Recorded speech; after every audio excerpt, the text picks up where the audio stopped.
같습니다. 금리 인상이 좀 필요하다는 그렇습니다. 말씀이신가요? 그래서 한국은행에서도 두 번에 걸쳐서 금리를 올렸습니다만 예. 물론 이제 금리는 우리나라의 금리만 봐서 안 되고요. 이런 글로벌한 시대에는 다른 나라에도 금리도 고려해야 되고 또 여전히 우리가 청년 실업 같은 실업이 많이 있지 않습니까? 네. 그래서 금리 문제는 물론 경제 전반에 거쳐서 또 고려해야 되겠지만 인플레라는 측면에서 본다면 그 금리를 좀 정상화시킬 필요가 있다 이렇게 말씀드릴 수 있겠습니다. 네. 또 하나가 지금 건설 경기는 여전히 어려운데 또 전세금은 올라갔다고 그러고 예, 예. 어딘 또 미분양이 또 남아있는 곳도 있고 예, 예.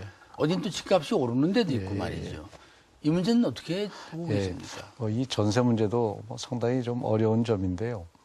근본적으로 보면 이제 우리도 주택 그 시장이 좀 바뀌고 있다 이렇게 보셔야 될 것 같습니다. 그러니까 노령화되고 네. 이렇게 되기 때문에 과거처럼 주택을 무슨 재산의 증식의 형태로 그렇게 주택 수요가 있기보다는 이제 상당히 실수요 중심으로 움직인다.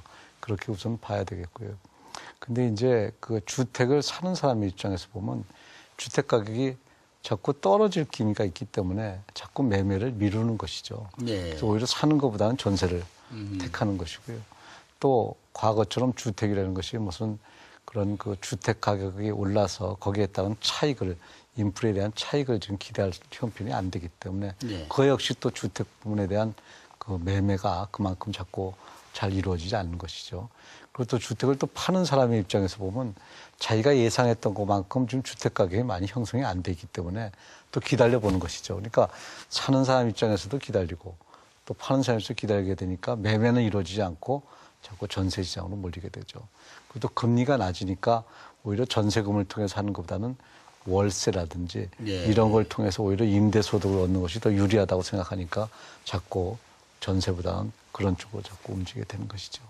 그래서 그렇다면 이 그만큼 문제를 이제 어떻게 풀어야겠습니까? 그래서 저는 이제 기본적으로 이 문제는 뭐 저는 그 조금은 좀 긍정적으로 보는데요. 결국은 앞으로 이 주택 시장이 소위 정상화돼서 많은 사람들이 이제 주택 시장이 형성해서 더 이상 주택 가격은 대한민국에서 소위 말해서 투기의 대상이 안 된다. 이렇게 되면 자연히 주택 시장에 있어서도 아마 활성화될 것입니다. 실수요 중심으로. 그럼 시간의 문제다. 그렇죠. 실수요 중심으로 활성화되고 다만 이제 좀 걱정스러운 점은 예. 우리 중에 가계부채가 상당히 많지 않습니까? 네. 그런데 가계부채 중에 상당 부분이 주택과 관련된, 그러니까 주택을 이렇게 담보로 해서 우리가 그 대출 받은 경우가 많습니다. 그래서 금리를 지금 올리는 데 있어서 큰 딜레마가 금리를 올리면 그만큼 가계부채 중에 상당 부분이 이자를 더 내야 되거든요. 네.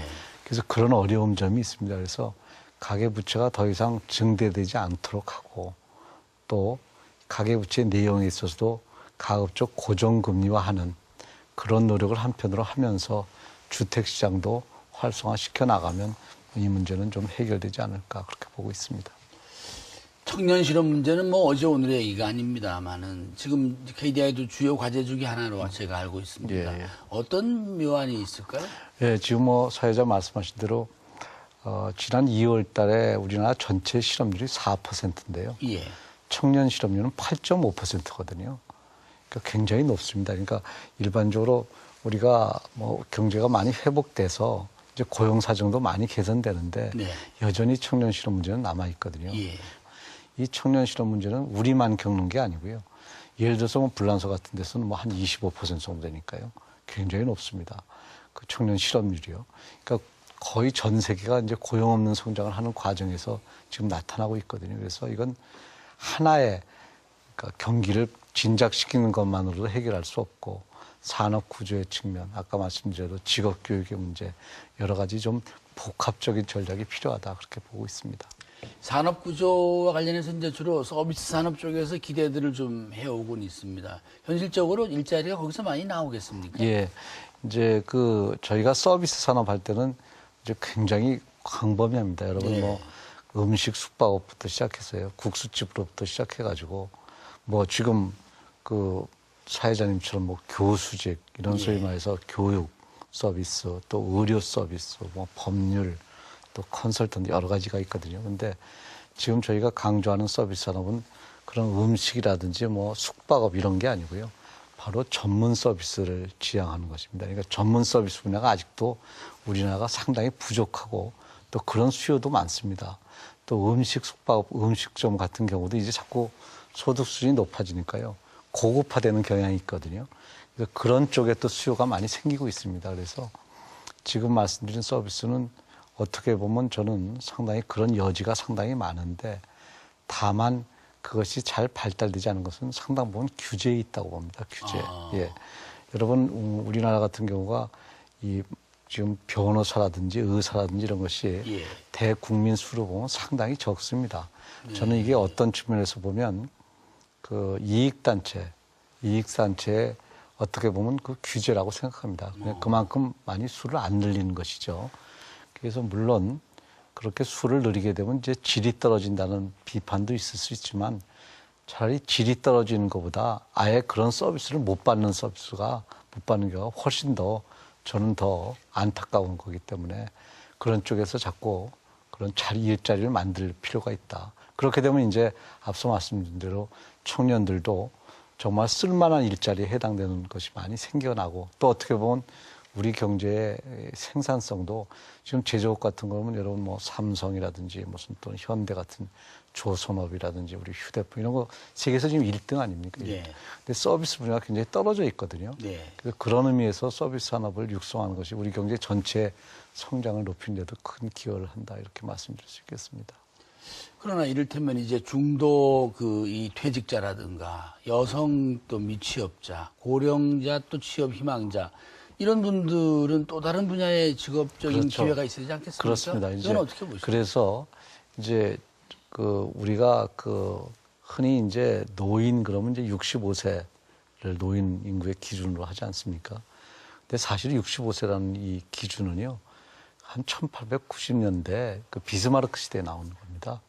그때 그 평균 수명은 45세였습니다.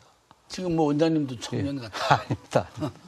이제 그 말씀 뭐냐면 그 당시에 왜 65세로 전하면 65세에 별로 사시는 분이 없었어요.